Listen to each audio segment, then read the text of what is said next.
ओम शांति। आज हमारा ये कल्प वृक्ष का चैप्टर है। ये 5वें दिन का कोर्स है, जिसमें इस कल्प वृक्ष का बीज परमात्मा शिव निराकार ज्योति स्वरूप है। ये निराकार बीज जिसमें पूरे वृक्ष का सार समाया हुआ है, और ये 5000 वृक्ष का वृक्ष है। पूरे एक कल्प का शास्त्रों में भी इसका वर्णन है कि इस कल्प वृक्ष के नीचे बैठकर जो भी मनोकामनाएं करो तो वो पूर्ण हो जाती है। तो वैसा ही ये कल्प वृक्ष है, सारे कल्प का एक वृक्ष। सारे सृष्टि को एक वृक्ष के रूप में मान ले तो उसका जो बीज है वो अविनाशी परमात्मा शिव निराकार ज्योति स्वरूप है, और वो बीज परमात्मा ही आकर हमें इस कल्प वृक्ष का ज्ञान देते हैं। और किस तरह से इस बीज रूपी अविनाशी बीज से परमात्मा शिव से ये वृक्ष निकलता है, तैयार होता है। तो सबसे पहले इसकी जड़ें निकलती है। तो परमात्मा शिव निराकार प्रजापिता ब्रह्मा के बूढ़े तन में आकर प्रवेश करके और जो ईश्वरीय ज्ञान की शिक्षा देते हैं, और जो उस ज्ञान को धारण करते हैं वो कर्मों के श्रेष्ठ संगम युगी श्रेष्ठ ब्राह्मण कहलाते हैं। और वही ब्राह्मण इस कल्प वृक्ष की जड़ें हैं। उन ब्राह्मणों के द्वारा ही परमात्मा ये श्रेष्ठ कार्य कराता है, सृष्टि परिवर्तन का कार्य, जिसमें माताएं बहनें शिव शक्तियाँ कहलाती है और भाई पांडव कहलाते हैं। और यही कर्मों के श्रेष्ठ ब्राह्मण इस संगम युग की जड़ें हैं। फिर ये वृक्ष बड़ा होता है तो इसमें ये देखिए कि स्वर्णिम युग, सतयुग, जिसमें तने में कोई शाखाएं नहीं होती है, एक भाषा, एक राजा, एक प्रजा, एक कुल, जाति, धर्म, सब कुछ एक होता है। सुख शांति अपार वैभव संपन्नता होती है, लक्ष्मी नारायण का राज्य होता है। सतयुग की जनसंख्या केवल 9 लाख होती है। सारे मनुष्य सुख शांति वैभव संपन्नता भरपूर होते हैं। स्वर्णिम युग कहलाता है। 9 लाख जनसंख्या होती है, 16 कला संपूर्ण होते हैं, संपूर्ण निर्विकारी मर्यादा पुरुषोत्तम, 16 कला संपूर्ण।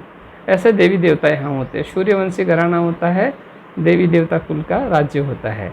इस तरह से 8 जन्म लेने के बाद 9 लाख जनसंख्या के बाद ये स्वर्णिम युग बीतता है, और उसके बाद ये वृक्ष और बड़ा होता है। तो इसमें त्रेता युग आता है, वो भी तना होता है, तो जिसमें श्री महाराज श्री राम, महारानी श्री सीता जी का राज्य होता है, जो वो भी 1250 वर्ष चलता है। यहाँ 12 जन्म होते हैं मनुष्यों के, और क्षत्रिय घराना, चंद्रवंशी, और सारे अंत में जनसंख्या त्रेता युग के अंत तक 33 करोड़ हो जाती है।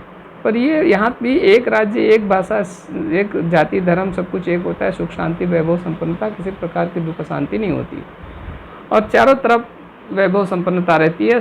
राम राज्य कहलाता है इस।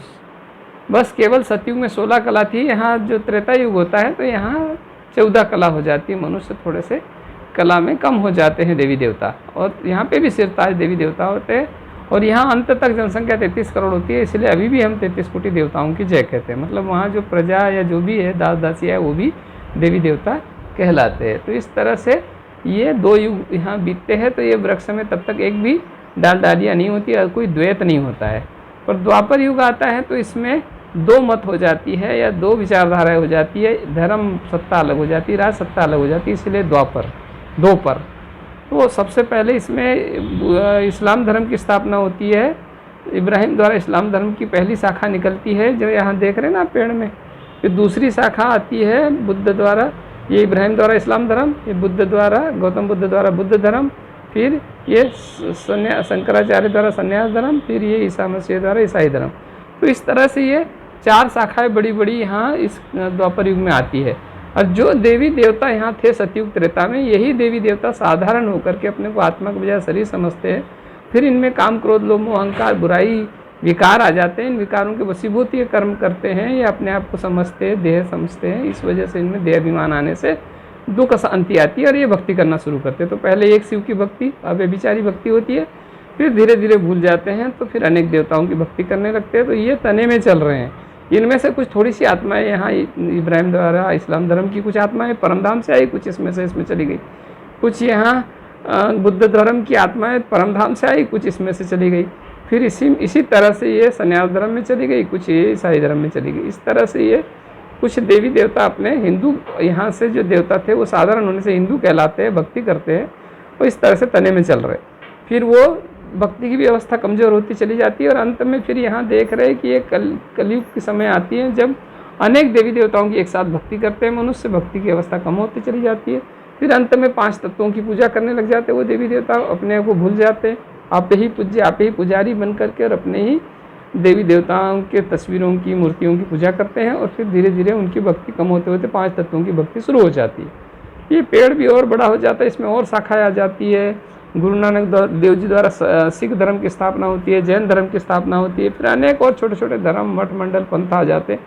अंत में वृक्ष पूरा हो जाता है, जड़ जड़ीभूत हो जाता है और ये अपनी आयु को पूरा कर लेता है और अंत में 5000 साल का वृक्ष पूर्ण हो जाता है और फिर अंत में सृष्टि विनाश को प्राप्त होती है। परमात्मा परकाया प्रवेश होकर श्रेष्ठ ज्ञान देते हैं और इससे फिर ये बाढ़, भूकंप, ज्वालामुखी से सृष्टि कुछ जगह समाप्त होती है, कुछ जगह अणुबम, परमाणु, हाइड्रोजन बम से होती है, कुछ जगह बाढ़, भूकंप, ज्वालामुखी, इस तरह से पूरी सृष्टि समाप्त होती है और फिर ये नया वृक्ष तैयार होता है। तो ये नया वृक्ष देख रहे हैं यहाँ, ये नया वृक्ष और ये पुराना वृक्ष जड़ जड़ीभूत होता है, तो नया वृक्ष यहाँ ये जड़ जड़ीभूत हो गया, ये नया तैयार हो गया। इसका बीज अविनाशी परमात्मा है। और चूंकि भारत ही एक देश है जिसको भारत देश को माता के रूप में भारत माता कहा जाता है, क्योंकि भारत की माताओं को ही परमात्मा ने शिव शक्ति के रूप में अडॉप्ट किया और उनको ही ज्ञान का कलश देकर और ये पतित दुनिया को सतयुगी पावन दुनिया के रूप में परिवर्तन किया। तो इसीलिए ये दुनिया ऐसी बनी। तो इसीलिए परमात्मा ने ये श्रेष्ठ दुनिया बनाई और यहाँ देखते हैं कि भारत की माताओं ने संसार को स्वर्ग बनाया, देवताओं की दुनिया बनाई, इसीलिए ये श्रेष्ठ युग कहलाता है।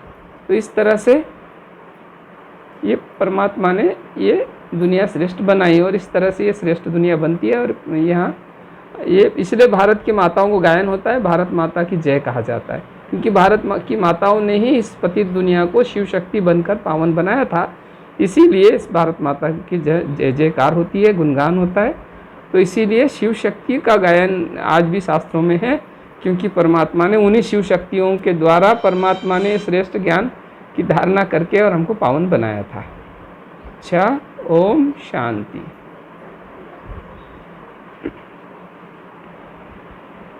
ये लोग कभी नहीं, जरा सा रुक नहीं सकते।